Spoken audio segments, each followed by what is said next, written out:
Hello and welcome to my page. Let's talk about a sample of our interview guide. That is those of us who will be going for our interview for our F1 visa at the USA Embassy. I have 4 interview guide or 4 interview samples, and this is the first one. The others are on my YouTube channel.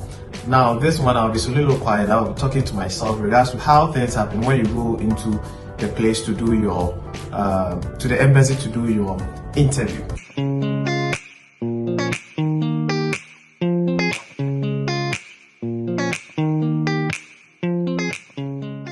Now, this is a sample. As I said, I have different sample, and if you also want us to assist you, guide you on your interview questionnaire and how you are going to behave during the interview ground, you can just email us at steady@achilinks.com or felix@achilinks.com, and my team will be on standby to help you. Now, on the day of your interview, don't forget that the maximum time that you will spend there is 5 minutes. 5 minutes, 2-3 minutes, they will be done with you, because there are a lot of people who you'll be meeting there, so they don't have the time to be dealing with you alone. Now, what happens is that when you get there, the consular officer or the visa officer will call you. Let's say next applicant come to, let's say, window 2. Next applicant come to window 2.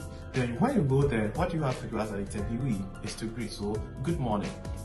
Then good morning. Then he responds. Then he said, good morning. How did you come about the school? That is a question that the officer will ask you. How did you come about the school?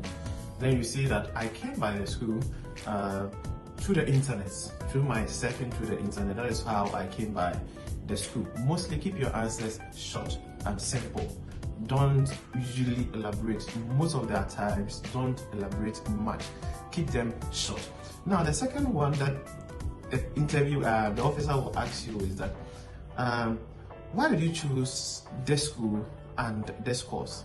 Now, your answer might be that, or will be that, there were a lot of schools that are available, but this school is in my career path, or is in progression in my career aspiration.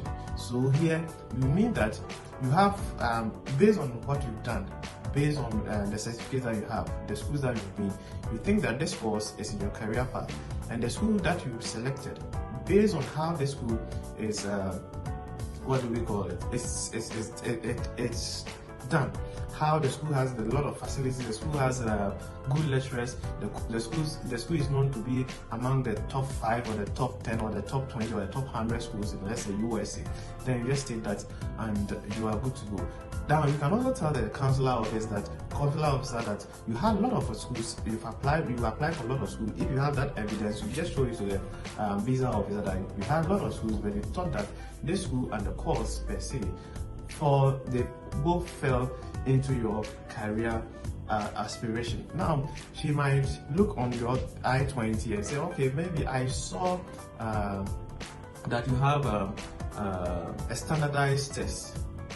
You can answer, once you did a standardized test, if that means that GRE, GMAT, yes, I did a standardized, and your answer will be, yes, I did a standardized test, and this is my results. You can have it here, you can see it here. This is the results that I have. If you don't have the original copy, you can show them the unofficial copy that was sent through your email, and that will be accepted. And the consular officer might ask you also that, what have you been doing after your university? This may be that you are going to do your master's. So after school, what have you been doing? Maybe, and your answer may be that, oh, I've worked in 2 companies or 3 companies so far. So here, I've worked in, let's say, Unilever, I've worked with, let's say, Bold Ghana, I've worked with these people, I've worked with, let's say, Achilinks, I've worked with so and so company, and this is my CV, this is my letters, or this is what I have to prove that I have been working with these people. Then you show the consular officer your documents, that this is the document. Mostly they wouldn't collect it, but you can show it to them as and when the interview spans. As I told you, we don't have much time, so the faster you are, the earlier you are, the better it will be for you. Then from there, as I said, you don't have much time. Looking at the answers you've been given, the consular officer, well, don't forget they are all psychologists. They say, okay, based on the answers that you've been given or you've given now, I think you deserve the visa, congratulations. Come on so and so day, mostly 3 days after your interview or 4 days. Come so and so and do collection of your visa. Or the consular officer will say that I'm sorry. Mostly that's the language that most people don't want to hear. I'm sorry. Then the sample of the white letter will be given to you. You just look into it, and mostly their reasons are always one. Maybe one reason is what they will give. So this is a sample one of the interview guide for your USA study journey. I have other samples on my YouTube channel that I study on Study Abroad, Excellent Study Abroad TV on YouTube. You can just go there and be guided. If you also need one-on-one interview guide too, you can just email us at study@achievements or office@achievements.com, and my team will be on standby to assist you. Thank you.